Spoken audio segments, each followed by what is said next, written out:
Bienvenidos y bienvenidas otra vez.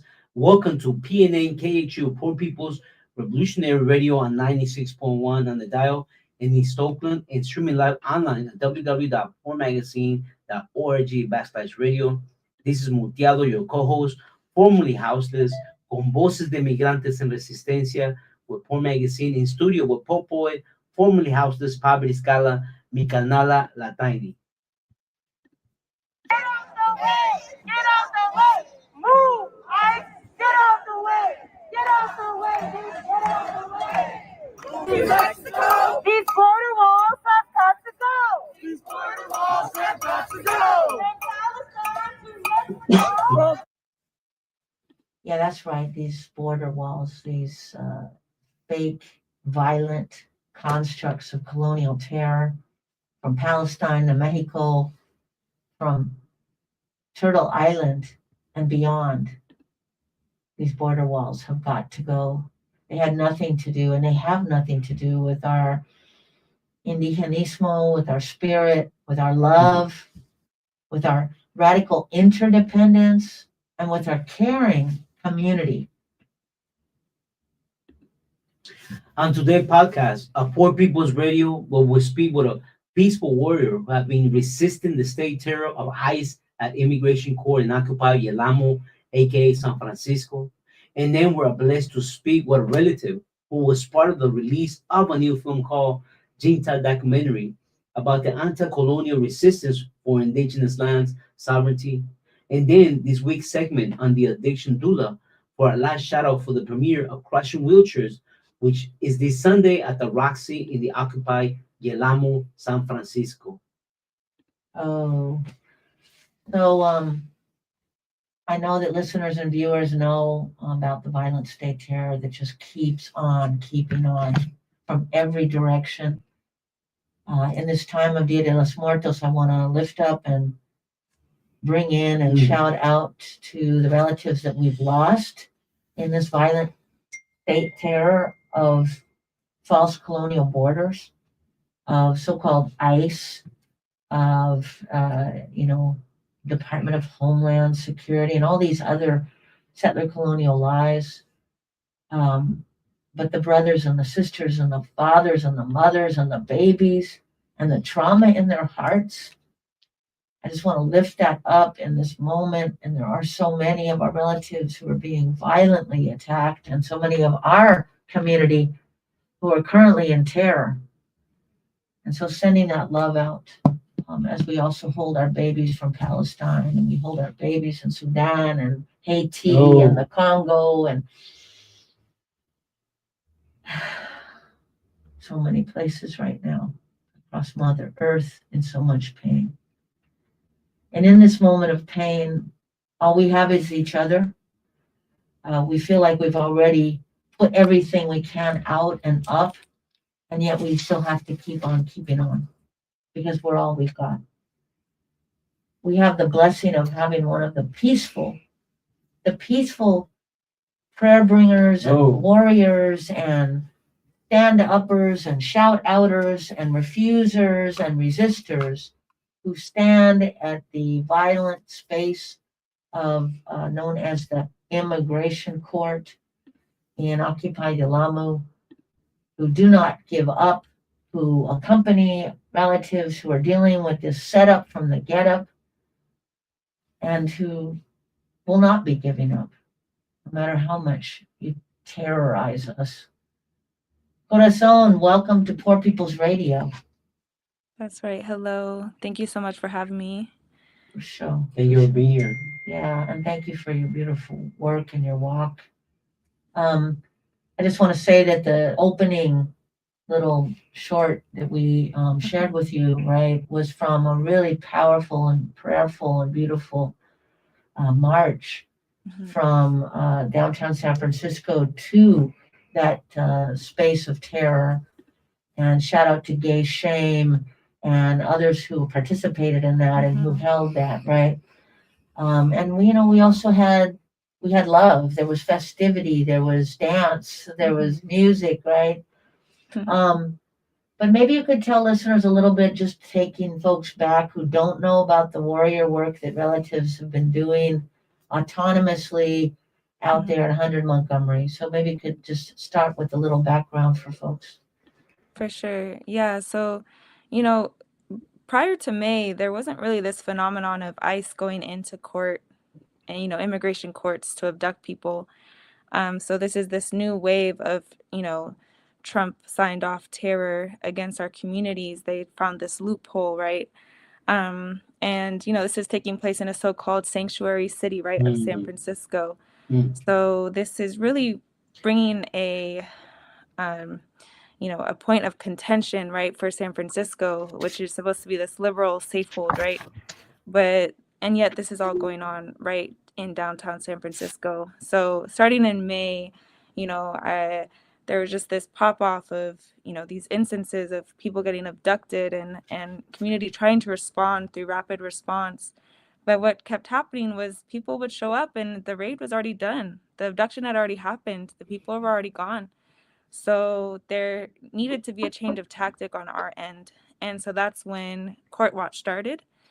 Um, and so uh, one week, we showed up and ICE agents were literally in the building, but it was just two of them and they didn't do anything. If we had not been there outside in 20s, 30s outside, they would have definitely taken multiple people potentially that day. So the very next week, they come back strong-handed, right? They come with batons, they come with their gear, their militarized police force, right? And they come through and they brutalize protesters who put their bodies in the way. And they did abduct one community member from that immigration court. Um, and as they were taking that person away in the van, protesters again were putting their bodies on the line, and the van drove through 10 to 15 people. Two people were stuck on the hood as the van sped up and swung left to right, speeding up to at least 20 to 30 miles per hour with people hanging onto that van. So that's extreme violence, right? Yeah. Yeah, again with an abductee inside that van.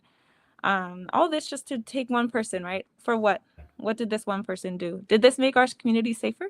No. So it's all just this show of terror, right? They want their white nationalist agenda to be completed, right? They're scared, right? Scared of being a minority. It's all bullshit, but they feed off of this quote unquote mm, fear by white people, and they're profiting off of it, and they're winning political games through it. So this is all part of this show of force by the neo-fascist right, and this is just one point at which community has found a way to actually stop. And so I'll get now to the success, which is ever since then, right? There was another violent abduction that also took place. People have, protesters have been arrested, violently arrested. All this happens, but now, fast forward 4 months later, it's not been 2 whole months where ICE has not gone in, and I'll make sure to asterisk this. If community is outside 100 Montgomery, there has been no abduction if we're there. mm, All right. right on. So that's That's that success. That's a success story that we have. We have a victory there. And mm, because community has made it so hard for ICE to work outside of 100 Montgomery to abduct people there, they're now focused almost entirely on 630 Sansom. Um, so, in the month of October, or September rather, multiple abductions a week from there. And so that's just terrible. But lawyers basically have told, there's a report out there somewhere that, you know, uh, because of the effort at 100 Montgomery, they have shifted to 630 Sansom. So there's just all this proof that community presence, militant action works at deterring ICE. They don't like to have to put up a fight. It's not worth it for them. So this is a huge success. But the fight continues. Of course, when they change their tactics, we have to change ours. So the fight continues, and we have to stay flexible to meet the moment. mm. Well, just again, thank you, Corazon, for being here and also for standing for our folks. In these times, it does matter. And folks have the privilege to do so. You know, that's a way that you can stand up for our communities, for our migrant community. Also, big shout outs too for the folks who stood up here in Oakland, you know, blocking over there in the Alameda base. Again, it does matter. Mm-hmm. You know, that's solidarity. For me, I wonder, and I had a question about in terms of uh, how does it happen, right? That San Francisco is a sanctuary city. I did understand before, and that's why when they were these, you know, sanctuary things, supposedly is ICE not collaborating with the police departments, right? But Right. this is different, right? Because then the city is you know now collaborating with federal agents. Do you know any details on how does that even happen in the sanctuary Mm-hmm. city? Right. Well, yeah. So that is a somewhat a misconception, right? A sanctuary city doesn't necessarily mean that federal agents and ICE aren't allowed, but it is like you said, yeah, that PDs, like police departments, aren't supposed to be collaborating with with those agents and helping them. But of course, there's evidence that they do. Again, in that instance I shared where one of those first kind of confrontations happened. Um, you know, some citizens who were just kind of passerbys in their cars, they saw that an ice abduction was happening. They wanted to do some things. They stopped their car. So, Mm. but SFPD Mhm. was there and had them move their cars along, right? So there's an example, right? So it's like they get away with not being like directly helping, but they help, right? Mhm. They do what they can to kind of um, follow their rules, but of course we know that police departments are happy to help ICE, and we know, there's so much information around different police department data going to ICE or flock camera data going to ICE. So we know that while it might be on paper that they're not supposed to, that we know that they'll always find ways to support ICE if they can. Can, Corazon, can you? I don't know how much you know because you brought up the other F word flock. Mm-hmm. Can you speak on that a little bit for listeners and viewers who don't know what's going on with that? Right. I can speak briefly to it. Just that, these fog cameras, I don't know if people know, but they're those little black cameras, right? They tend to have um, solar panels on top of it. They look like little robot faces to me, like with this eye, just an all-seeing eye. You see them everywhere. I see them everywhere I go now. But it's a third-party company, right, that is selling this data back to police departments and federal agencies around the country. So very creepy, right? To just feel like this company just has this all-seeing eye on us. And I was in one of the whatever city councils or something about it, and the sheriff is all supporting it, right? Because they show how they can use it. They can follow a car, and as soon as it shows up on one flock camera, they can just follow that car a lot easier. So it just gives a bunch of data on surveilling us.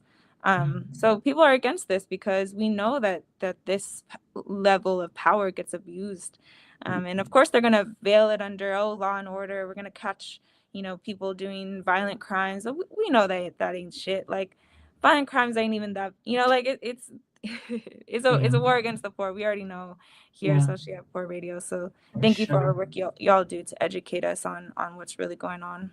for sure.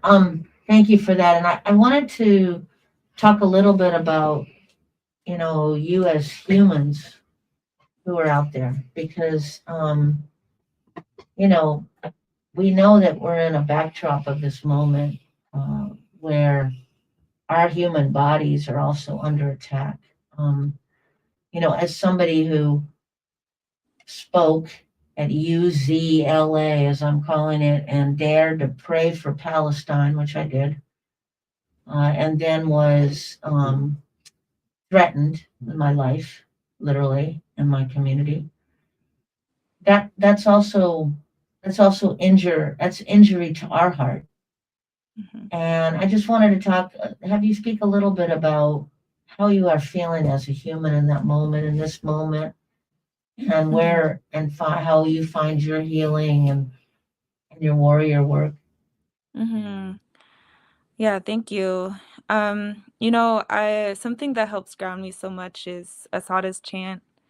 It is our duty to fight for our freedom. It is our duty to win. We must love and protect one another. We have nothing to lose but our chains. Mm, I really do love starting off actions that way, or protective presence that way.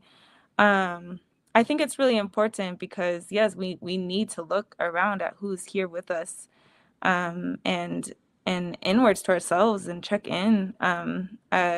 I feel like, it's been 4 months now of consistent court watch presence. 4 months, that's a long time. And this is one of the most sustainable projects I've ever been a part of. And so I'm Oh, really okay. proud and motivated by just that alone. People, again, it's that like feeling of like we're actually doing something, even though Core Watch does end up just being a lot of standing around because again, ICE is scared of us and they don't want to come Right, mess with us. right. So it does end up just kind of being a chill day for the most part, and that's always a good thing. That's always a Mm, good thing. But there's Right. always this looming fear, and that mm, does eats at us, of course. That stress and anxiety. But I think just centering like who's most impacted, right? Like who's being torn, who's at threat of being torn from their families and communities, potentially never coming back, potentially dying in an ICE detention center. So Yeah. those things are the things that I think light the fire underneath me. Mm, But the Ashe, burnout is real. So I think just ashe. understanding, like keeping that perspective. When I was younger, it was like I just had got to go, go, go. It's gonna, it's right now or never. And it's just like, no, here I am, it's still here. The fight's still here. So just Yeah, keeping that long-term perspective of what ashe. do I need? What is the biggest impact I can make right now? And how can I also stay in the fight for the long run? It's really important. So just getting that Mhm. nourishing food, getting good sleep, taking a break, tapping out, and having comrades around you that are supportive of that, right? Oh, To say, it's okay, we got you. And that's happened again and again. So it's beautiful. I love that. I mean, the last thing I wanted to name too is for people, conscious folks to understand, this isn't just the cracker, in the white people's house Mm-hmm. and right, and their ridiculous, weird army of confused other mostly white people. But Mm-hmm. there's a lot of black and brown people who believe this myth of these false borders, of, mm, as I heard, even I was really happy about the Chicago mayor who Mm-hmm. called out, this sci-fi notion of the illegal. I mean, all of these bullshit terms, right? Mm-hmm. Um, but I think that it's important to understand that, especially for us as poor people and houseless people, we're constantly also scrabbling for Mm-hmm. crumbs. Right now they've cut off our food stamps. We hardly can. We're worrying about we're going to have a meal mm, tomorrow. Mm-hmm. Um, and so there's this stress that's already there. Mm-hmm. And what do people do with it, right? They oftentimes then think in a scarcity model. And then and or because of the lies that are told by corporate media and everything out there, that what we need to do is hold on to our crumbs because somebody else is trying to take it. Mm-hmm. All of these mm, these ridiculous racist and classist tropes. But I just wanted to name that because I think it's really important when we're talking about, indigenous peoples having the right as all indigenous peoples to cross and traverse Mother Earth, as the UN Declaration as Indigenous Peoples says, by the way, started and created by 22 indigenous elders, no white lawyers involved. When we're talking about that act being criminalized and imprisoned and incarcerated, we need to ground ourselves in our connectedness, and specifically as indigenous and black and brown peoples, our connectedness as poor peoples, our connectedness as houseless peoples, our recognition that, as Julio Chavez said, one of our poverty scholars, I was houseless on both sides of these false borders. And so, what are our connections, not what are our differences? I Mm-hmm. think that's just really huge. I don't know if you wanted to speak on that at all before we close out. mm, Yeah. Well, I think, another thing that Court Watch has shown us is just like that beautiful, it's just been such a beautiful space where so many movements have connected, right? As you can see, I'm, of course, donning the keffiyeh in solidarity with Palestine. oh, Many of us do. So raising up, work that's happening for Palestine, using that as a space to lift up queer and trans resistance. Of course, as you mentioned, that beautiful march happened with Gay Shame and others, and just naming those connections. And I think that is one of the most powerful things we can do for ourselves.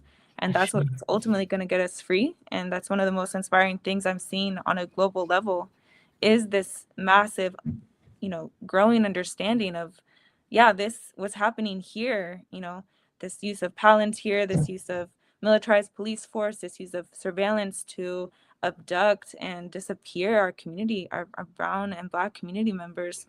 Like it's the same kind of system that's happening in Palestine. It's the same kind of system that, happened across colonized lands across the world. So Oh, it's coming together. You just kind of feel that sense of people are just growing this this world consciousness, and I think that that's what again is just inspiring the most, and in intangible ways, the way that we show up for each other. I oh, might not be at risk of an ICE detention, but I understand that um, my friend could be, right? Or oh, I don't know this person, but I don't want them to go into an ICE detention center. So I think a Ashe. lot of people are feeling that, and that's a beautiful thing that we need to continue to hold on to.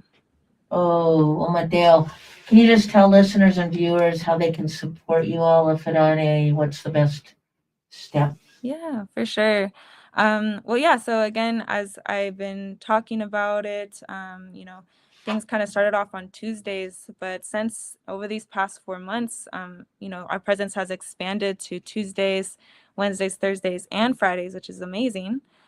Because again, ICE comes as long as we're not there. They will try and come. And an abduction apparently just happened yesterday. An abduction happened a couple weeks ago. So they will come if we're not there. Um, Mm, so there's importance to show up on different days. We like to tell people any amount of time helps, any sort of support helps, whether you want to bring a snack or you want to bring some art.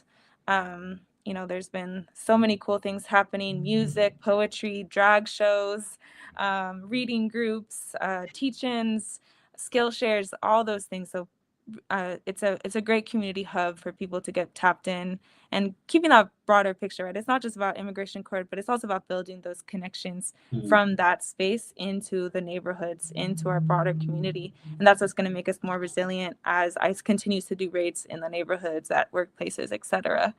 Ashe. But yeah, so follow us. One account you can follow is Los Pinguinos, and that's LXS Pinguinos, Pinguinxs, keeping it non-binary. And yeah, so there's a lot of updates there.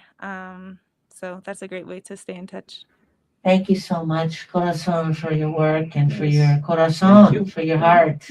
Appreciate Yes. you. Lazo Camante. Yes. All right. We'll talk to you really soon. We'll see you out Good. there. For sure. Oh, Solidarity, y'all. oh, Thank you. Mateo. You're listening and watching Poor People's Radio on PNNKEXU 96.1 FM.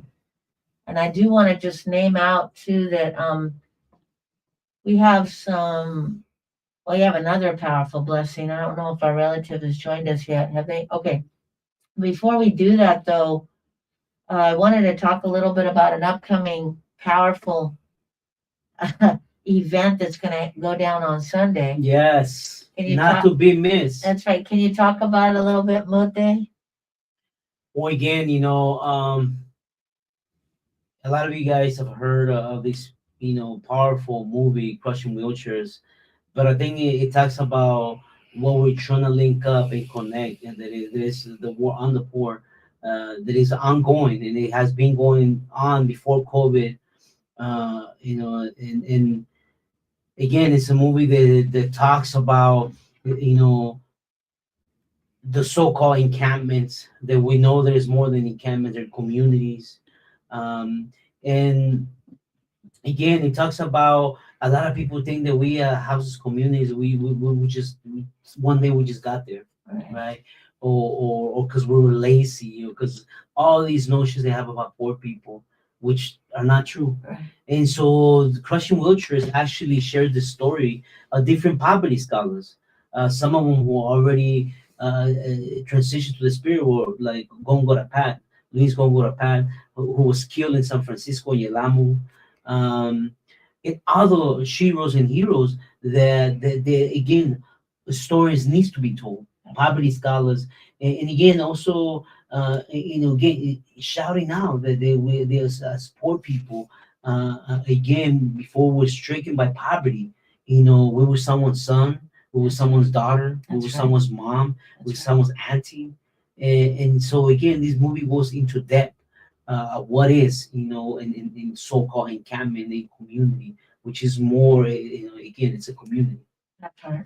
I- Well, in addition to that, thank you, Mood, because that's real. And I mean, we don't use the military industrial complex word encampment, which, by the way, that is a military industrial complex word. That's what they call some of the most violent colonial uh, encampments that happened in places in the global south that the imperial United States Army tortured and terrorized, like Vietnam and Korea and Cambodia and all of these spaces and places. So, no, we're not using the colonial terms. It's us on the street having community when we don't have a roof. It's that simple. And for any of you all who understand or have been there, when you don't have a roof, you need each other even more. I want to shout out and call in all the mamas and the papas right now who are struggling to worry about how we're going to get food. And I want to note that warrior communities like Homefulness right here, like Wood Street Commons, have created internal food sharing programs in our communities. That's what we do because we understand hunger. We understand it really well because we've lived it. And this is the thing that the anti-social workers and the case manglers and the non-profiteers can't really get. We don't play about taking care of each other, and they're all based in real need, right? So if we need a coat, we've got a coat with the free store. If we need a sleeping bag because it's been taken by the police, we've got a sleeping bag or somebody has one. When me and my mom were on the street in LA, Frisco, and Oakland, it wasn't the state that helped us. Mhm. It wasn't the poverty pimps that we went to endlessly knocking on the door for help. It was other poor and houseless people who shared a tent with us, who gave us a sleeping bag when we had just suffered a violent sweep, who gave us food when we were hungry and had no address and had no ability to get food. These are the things that community does. So, no, we're not going to use the state terms, but more importantly, we're not going to use the state terror and the criminalizing narrative about our lives. This movie is an act of resistance Right. to that colonial Right. terror. It's art in resistance, which Poor's been doing from the gate. Right. Shout out to my mama. When we were on those streets and in those doorways, sleeping and trying to hide from the police, it was art that also saved us. It was the fact that we could create stories that were our own, her stories and his stories, with fellow houseless people like Joseph Bolden and Ken Moshesh and Leroy Moore and Afe Hicks and so many more. This movie also, in this time when the veil is thin, is very important because I think it's absolutely perfect that it's being released right Yes. now, right? There's no accidents there. It's a lot of animas, a lot of spirit Right? folks in that movie. Absolutely. So shout out to Broken Cloud, Yes. Uncle Broken Cloud, 25 years on the street, called service resistant by the system. What does that mean? Me and my mom were called service resistant. That just means that you don't want to live in their bed bug ridden shelters and their spaces and places where they dole out maybe a crumb to you. And so you would actually know that you can be more safe with your fellow poor people on the street. Broken Cloud became homeful for the first time in 25 years. At homefulness, Broken Cloud transitioned in July of this year because those 25 years on the street, yeah, they take a toll. And he was an elder. But those last 2 years of his life, homeful, Oh man, yeah. was his dream, Yeah. was actually his dream. And he was somebody who embodied this poor and houseless people led solution to homelessness more than anyone else. He's in the movie. Yeah. He's You one know- of, yeah, go ahead. And also, not only again, this is we're not acting, we're living, like Masistani says, but also, that yes, that we're not also just showing the tragic ish that poverty causes into our lives, in the trauma that causes in our lives, that then pushes into some of the addiction that we have to, myself included, we have to, medicate ourselves, because of the trauma of poverty. But also this beautiful, powerful, revolutionary movie shows that there's solutions. There's folks like Homefulness, like Wood Street Commons, like that 10 City in Seattle. 10 City 3. The 10 City 3, who's being run by poverty scholars and has families and children and in a live community that helps in is thriving together. It shows solutions, and also it shows and demands the dialogue that needs to happen amongst housed communities and the privilege of being housed, right? And also, how do we build those bridges?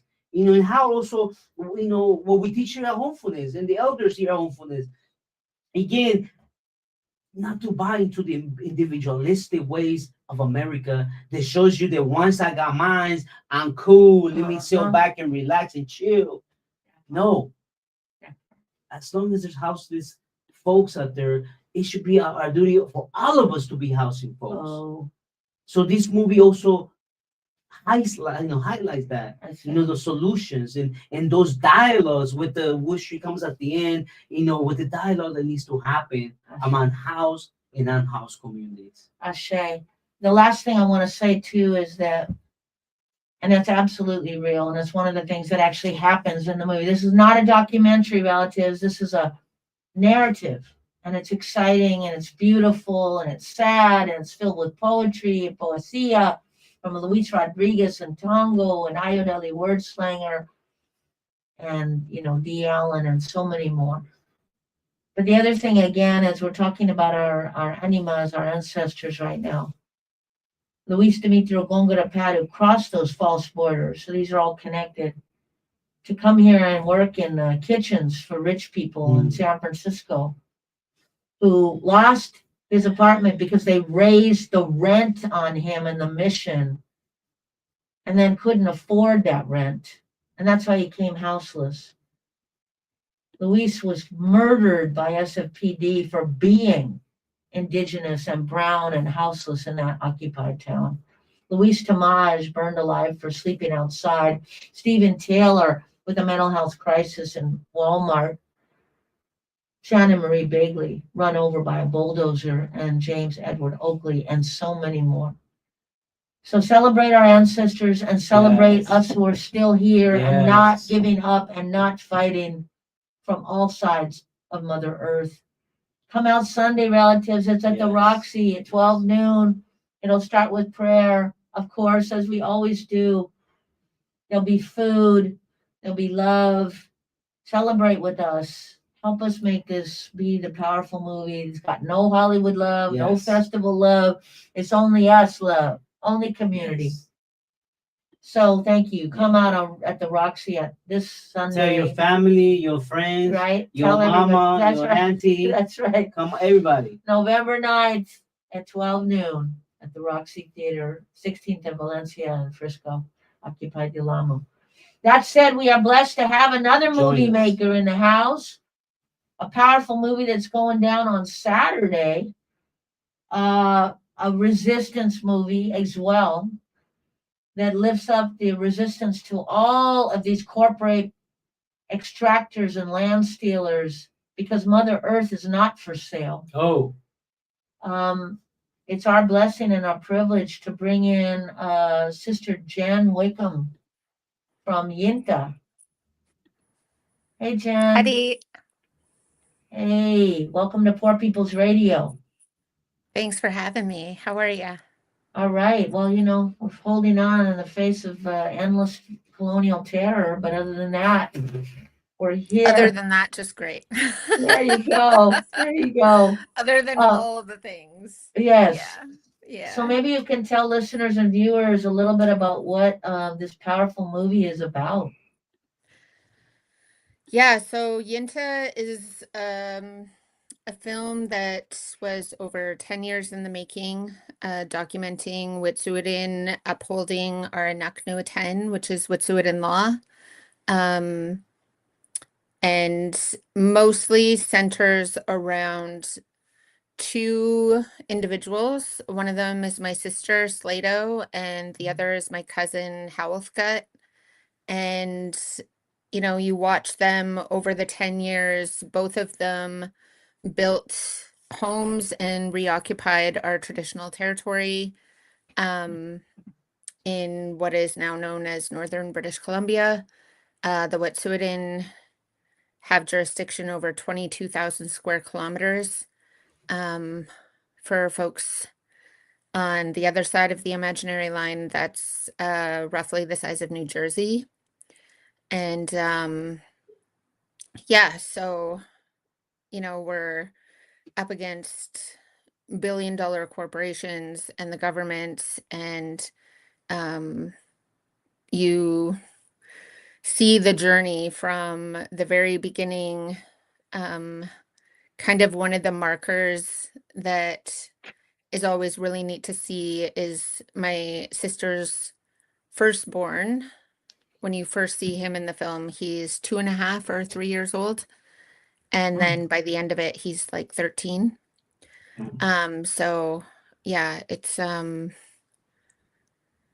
story of resilience and resurgence and reoccupation. And it's just really about our sovereignty as Wet'suwet'en people and upholding our laws and our responsibilities to the territory we're defending. So the word Yintah is loosely translated as land, but it's really encompassing everything that's on the territory. So that's the water, the land, the birds, the fish, all the animals. The pipeline there's multiple pipelines proposed, but they are very close to the headwaters where all of our salmon spawn. And Wodzinqua is the name of our river, and you can still drink right from the river. Like, the water is so pure. Wow. And so we're fighting for a lot and have a lot to lose. And so the poster that you see here is that photo, that image was taken during the first militarized raid on our territory in 2019. And there was 3 years of raids in a row, 2019, 2020, and 2021. Wow. And so I know you touched on it, but first of all, who are the corporations that are involved in this? So there are a few, and then what are they trying to get? Coastal GasLink is the name of the project, so that's the name of the pipeline. It's owned by what's TC Energy, formerly known as TransCanada. They changed their name after the first year of raids, after 2019. And they are owned by one of the majority owner of TC Energy is KKR, which is based in New York. And yeah, they want to export fracked gas from a terminal northwest of our territory on tankers. And now they are wanting to build compressor stations so that they can double the capacity of the frack gas in the pipes. because they're not making any money. Wow. They literally had to buy their own gas, so that they could say that they had sales to their shareholders. What? Hmm. Wow. What did you want to say? Well, just again, just thank you for creating this film, and highlighting the struggles that your people are going through as we speak. And we also know that as we have this administration, that's even intensifying. Also here we're facing that in the U.S. With different tribes also being under attack. Their lands Hmm. being attacked, their ceremonies being under attack. And this president wanting to undo a lot of my sister Tiny says that little bit of rights that we have left in sovereignty taken away from us. And also, to create those connections that this is also happening in different indigenous land in South America, in Central America, and in different parts of the world. I had the chance to see it. I believe the movie is a powerful. But can you speak a little bit about what's happening now, in terms of like even just these new administration, or what you guys are facing with your government, and not your government, but like the government of what is it, Canada? Yeah, well, it's really interesting. When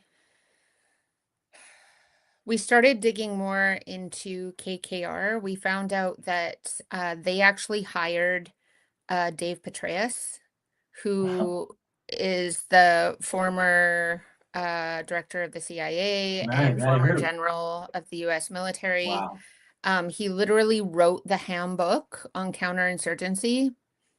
And so he was on the ground in Iraq and Afghanistan, and his right-hand man that was with him and training um, local indigenous people to suppress their own peoples in those areas, was actually, they formed a special unit of the police, like the RCMP in Canada is what it's called. And they formed a special unit, and originally their name was the Community Industry Response Group. They've since tried to rebrand and they took industry out because it was too obvious that they were working for industry. And his right-hand man that was on the ground overseas while he was the general, was actually, they followed the same model that he used overseas, and the Gold Commander was his right-hand man that came in and removed Oh my my sister God. from our territories at gunpoint. They had all the guys in green with helicopters and dogs Oh and my God. huge assault rifles, that they say were non-lethal, but yeah, and they did that 3 times. They really like to come in the winter. I think they thought that it would be like harder for us, but we're northern people, so we were True. just fine. Right?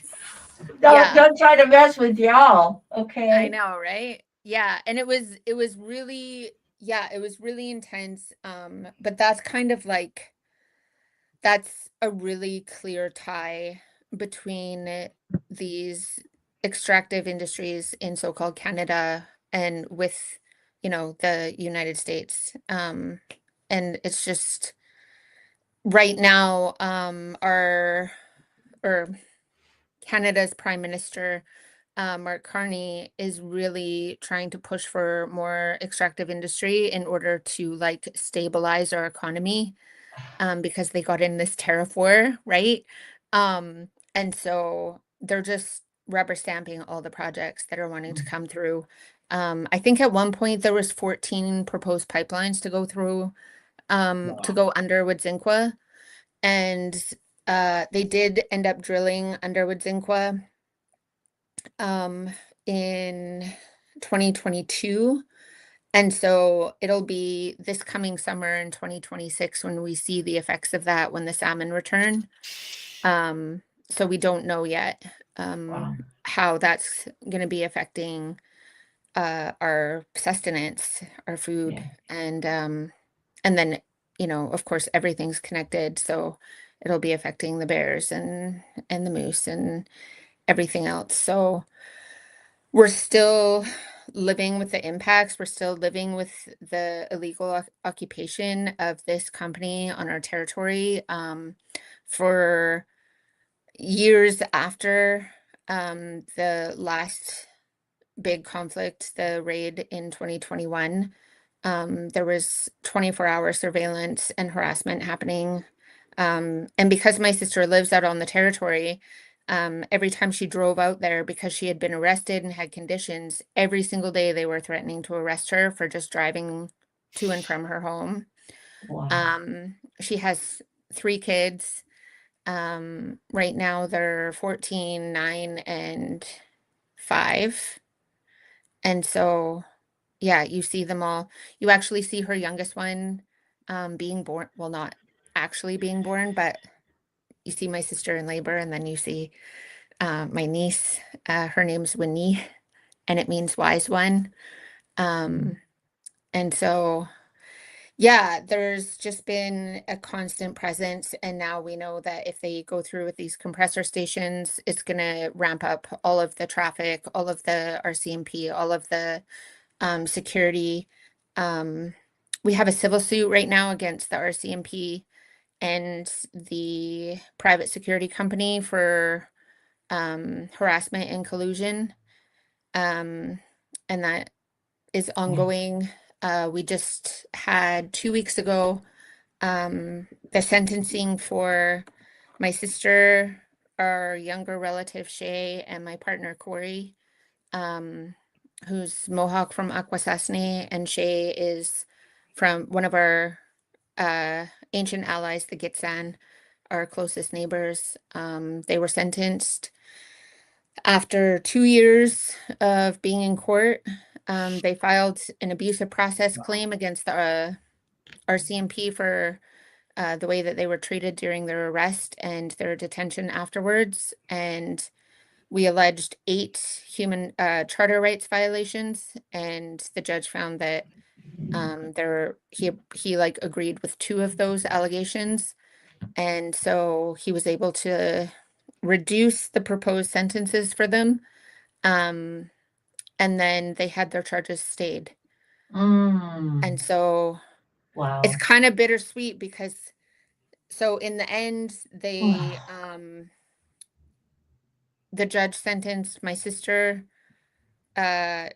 with all the reductions for having her charter rights violated. Wow. Her sentence, I think, was 17 days. My partner Corey's was 13 days, and Shay's was 9 days imprisonment. He stayed it for 1 year, so they have the name of it is escaping my mind right now. That's fine. They have a recognizance for 1 year, and because it's different if you breach a recognizance than if you're just like breaching probation. If they could be arrested for anything, and the penalty could be 2 years imprisonment. Wow. And so Wow. that's hanging over their heads for the next year, So as they're set. opposed to, and the judge totally had the choice to just like make a decision of time served, and he Wow. didn't. Wow. So while we're grateful that they're not in prison right now, they really got to step carefully for the next year. For sure. Did you want to say something? Well, just again, thank you for making this film. Another things that I saw too, and that we know, that as indigenous people, we have been attacked for the last 500 and some years. And one of the things that have kept us in these struggles is our ceremonies, is our songs. I saw that a lot in this film, that connection to of the medicine of our ceremonies, of our dances, of our songs. Can you speak a little bit about that? Yeah, I think that that's one of the things. It's like, it's such, for us, it's such a simple ask. Like, just let us be. Like, let us be Wet'suwet'en. That's Yeah. all we're trying to do, is just like live as Wet'suwet'en people. Thank you. And part of that is yeah, when you know and have a relationship with your territory, you know your laws, you know what's right, and you know your responsibilities. And that is, handed down through our songs and our ceremonies. And we know that in order to like uphold our responsibilities, we also have to maintain that connection and that relationship and communicate with, like we have songs that we sing in the springtime to remind the berries to grow. And that's Mhm. our responsibility to sing them, or the Ashe. berries won't uphold theirs, right? Right, And right. we have a responsibility to the salmon, and we have, like, my sister's composed several songs over the last few years. We have a Wet'suwet'en women's water song, Mm. and she composed a morning song when Mm. we were like, there was a project near one of the villages, and they accidentally discovered some remains, and so we were like reburying them, and my sister composed the morning song for that. But it's like, Wow. also, it's like to help our loved ones move on, but it's also to call our ancestors in. And that's one of the Oh. things that we did. um Well, we did it regularly on the Yintah, when we need that strength and support from our ancestors. And our relative Shay, at the end or just before you're sentenced, they have this thing called allocution. You have the right to allocution, where you're allowed to speak and say something in the courtroom. And our sister Shay said that she wanted to take a moment to acknowledge all of the people we lost in this fight. And she actually sang the morning song in the courtroom. Oh, Oh, that's what's up. That's what's up. And That's everybody, we had so many chiefs, like so many matriarchs and elders in the room that had been in that very same courtroom over 20 years ago, 28 years ago, when the Gitxsan and Wet'suwet'en took the government to court for our rights and title. And there's a story of one woman that tried to sing a song as part of her testimony, and the judge wouldn't let her, and like threatened her with arrest for singing in the courtroom. Mm. And our sister Shay stood up Ashe. That's and she what's up. sang, and all the chiefs and matriarchs stood up. And so everyone in the courtroom stood up, and I was singing with her, and my sister was singing with her. And I remember, like, when I started singing, I was sitting right behind like my partner and one of their lawyers, and the lawyer like looked back at me like, what? Everyone was just like, what's That's happening? beautiful. That's And beautiful. I just wanted to say, because we're running out of time, but yeah. that prayer, that medicine yes, that you're just telling, yes, I mean, I feel it. I feel that yes. moment. Oh, And shout out, to the relatives in Ataroa who, did the haka at the Mhm. time when they were trying to suppress their voices as Aboriginal peoples. And also shout out to the Apache stronghold right now oh, who are being yes. called terrorists because they're defending their own sovereign land. Mhm. This violence, the lies just continue to pile on. But at the end of the day, we have our deep truth. And our Mhm. deep truth is rooted in that prayer and that song and those elders and that warrior work of our ancestors. So thank you for that. Thank Yes, you so thank you much. Thank you for for that this medicine. movie. Can you tell listeners and viewers when they can see it? I know it's They like must see happening. it. They They got must to see come it. out and see it. Tell us where. Yeah, so it's going to be on Saturday at the New Parkway Theater in Oakland. Wow. Doors are at 5:30. The film is at 6. And I believe there's a bit.ly link, bit.ly/Yintah Right. 1108 to Okay. register. Yintah 1108. And if you're on FaceCrack or Instascam, we'll put it out there too. Thank you. Shout out to Annie for setting up this beautiful communication Right on. and Yeah. just all of your work, family. Yes, So much love. just know that Poor People's Radio is always here to support you. And, we're trying to unsell a small part of Occupied Ochun here at Homefulness with First Nations, protocol and permission. As we absolutely are with you as people from all over Mama Earth. We don't own Mama Earth, right, at all. But we need to spread this medicine. Thank you so Very much. inspirational. Yeah. Thank you guys for that. Thank you, Jan, Happy so much. Masai. All right. Appreciate you. We'll see you Saturday. Great, thanks. All right. You're listening and watching Poor People's Radio on PNN KXU 96.1 FM. As PNN, not CNN, people. We don't own Mama Earth. Never have, never will. We want to end tonight with the segment from our beautiful sister warrior who's spent years on these stolen streets with our Wood Street family. Beautiful sister Leger, who's now homeful at Homefulness with her beautiful segment, Addiction Doula.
Training taught us how to still love without forcing and allow people to go through their own experience and surrender.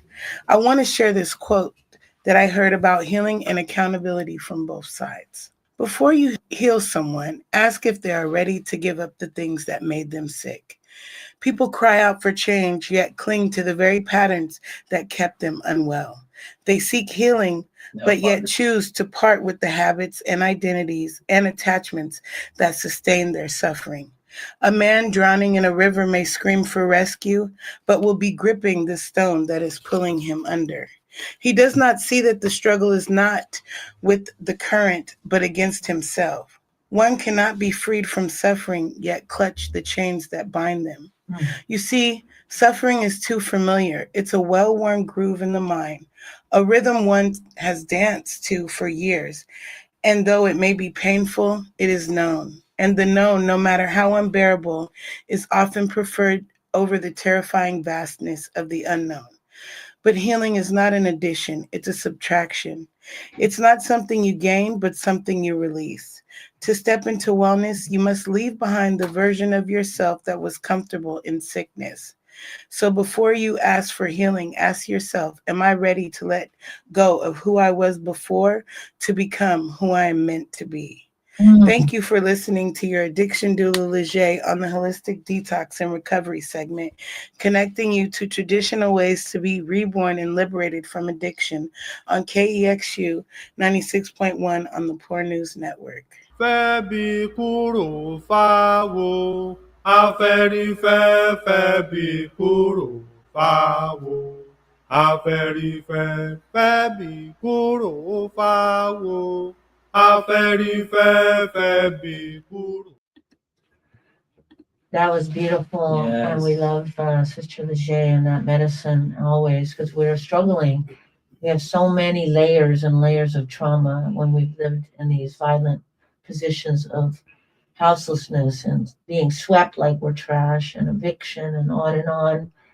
I wanted to leave people with a little excerpt because I know my fellow mamas and papas are terrorized right now with these scarcity plans to take away our last crumb. So it's a little piece I called, it's an excerpt from a piece I wrote called Stealing Our Last Crumb. SNAP or no SNAP, CalFresh, Medi-Cal, and SNAP. These weren't life-sustaining plans. Only bits and pieces of a wealth-hoarding trap to make us feel like we had a life raft, an option to dying of hunger, even though we all pay their pinche tax. What's happening, Republic craps? You don't even need to hide behind the lies of neoliberal crumb snatch. Let's go back. The New Deal brought in when we were starving in the streets because the wealth hoarders were starting to feel just a little scared because there are a whole lot more of us than there are of you billionaires. Well, that's just a little excerpt. If you want to listen to it, you can find podcasts from a poverty scholar or Stealing My Last Crumb on Poor News Network. But don't give up, relatives. This is our time to be stronger together. Yes. Come unity. And for those of you who need a bag of groceries and some food, every Thursday, right here at Homefulness, 8032 Black Arthur and Deep East Uchun, we radically redistribute everything we get. And this week we got medicine and diapers and food. We know that we are not going to let any of our relatives starve, okay? But that's just us, not what they're trying to tell us, feel me? So that's it, relatives. Let's go. So thank you again, Weston, and the ones and twos. So that's all for this edition of Poor People's Radio. To get a complete podcast, you can go to Poor Magazine on SoundCloud or poormagazine.org or wherever you get your podcast from. Follow us on Instagram, Facebook, X, Blue Sky, Poor Magazine, or at Poverty Scholar or Poor News Network on YouTube.